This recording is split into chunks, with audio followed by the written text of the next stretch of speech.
Halo, kembali lagi dengan aku, Yohana Mona Sasitorus, dan kali ini aku akan membahas tentang Bash Shell.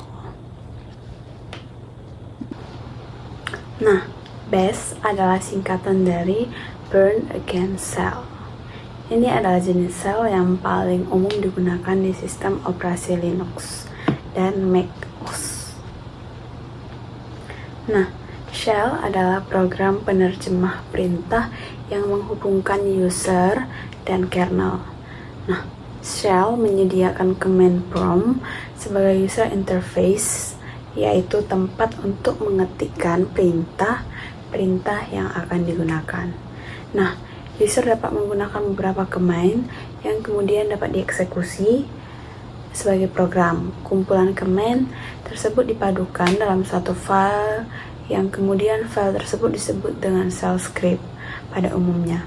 Maka kita sebagai user dapat memberikan nama program kita sesuai dengan keinginan kita masing-masing.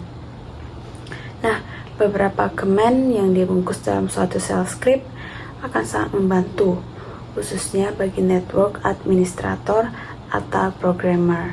Sederhananya, shell itu sendiri adalah program yang berfungsi sebagai antarmuka antara pengguna dan sistem operasi. Nah, sistem operasi Linux sendiri menyediakan beberapa shell dengan perintah yang sangat banyak. Tidak seperti sistem operasi lain yang hanya memiliki satu atau dua shell.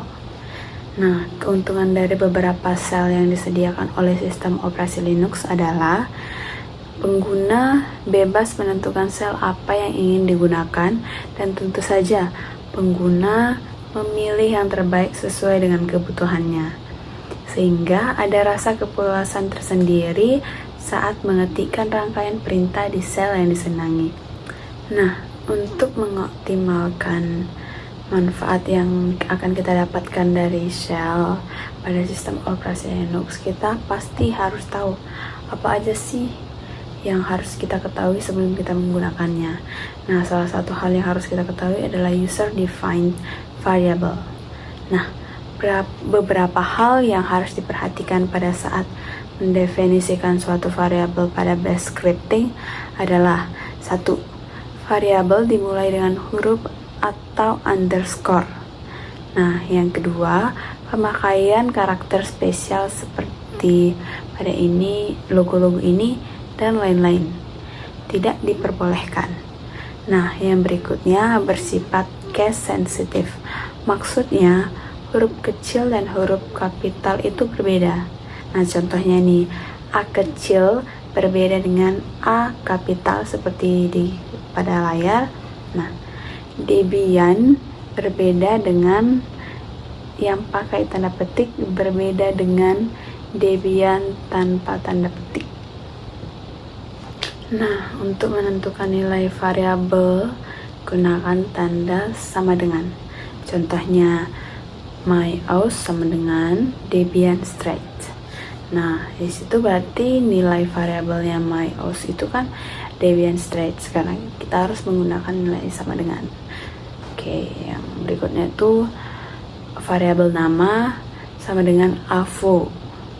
Nah, berikutnya variabel hasil itu seperti pada layar ya. Nah, kalau Anda perhatikan ada 3 tanda kutip yang kita gunakan untuk memberikan nilai string ke suatu variabel. Nah, yang itu kan tanda kutipnya tadi, kata kutip yang pertama tuh yang petik 2 yang bagian variabel MyOS. Nah, yang kedua tuh ada tanda petik yang satu aja petiknya, yang pada variabel nama yang AVO ya. Nah, yang terakhir itu ada tanda petik untuk variabel hasil tuh kan berbeda-beda semua.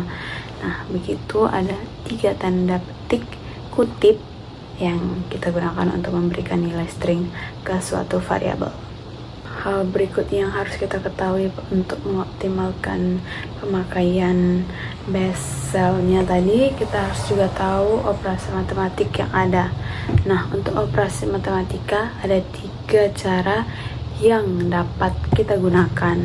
Di antaranya adalah statement built-in atau perintah substitusi. Nah, yang berikutnya itu seleksi dan perulangan. Untuk mengoptimalkan penggunaan kita juga harus tahu operator integer pada seleksi dan perulangan. Nah, itu operator yang pertama pada layar nih adalah untuk mengembalikan benar jika bilangan 1 sama dengan bilangan 2. Nah, untuk yang kedua itu benar jika bilangan 1 tidak sama dengan bilangan 2. Nah, untuk yang ketiga benar jika bilangan 1 lebih kecil dari bilangan 2. Yang keempat, benar jika bilangan 1 lebih kecil atau sama dengan 2. Nah, yang kelima itu benar jika bilangan 1 lebih besar dari bilangan 2, dan seterusnya. Nah, ini bagian seleksi dan perulangan untuk operasi string yang berikutnya. Nah, yang operator pertama ini adalah untuk mengembalikan benar jika panjang string adalah 0. Nah, yang kedua adalah benar jika string 1 sama dengan string 2. Nah, berikutnya itu adalah operasi file pada seleksi dan perulangan. Nah, buat operator yang pertama itu file.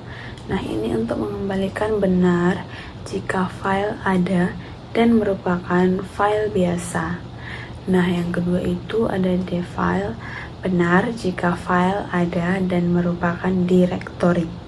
Nah, operator terakhir yang kita bahas pada seleksi dan perulangan pada materi ini adalah operator integer. Nah, yang pertama tuh operatornya adalah benar jika salah satu ekspresi benar, campur or ya. Nah, untuk yang kedua tuh adalah operator untuk benar jika ekspresi 1 dan ekspresi 2 benar. File ada dan merupakan directory. Nah, untuk yang terakhir itu adalah untuk mengembalikan benar jika ekspresi tidak benar. Demikianlah pemaparan materi yang dapat saya sampaikan. Semoga materi yang saya paparkan tadi membantu teman-teman. Terima kasih telah menonton. Dadah.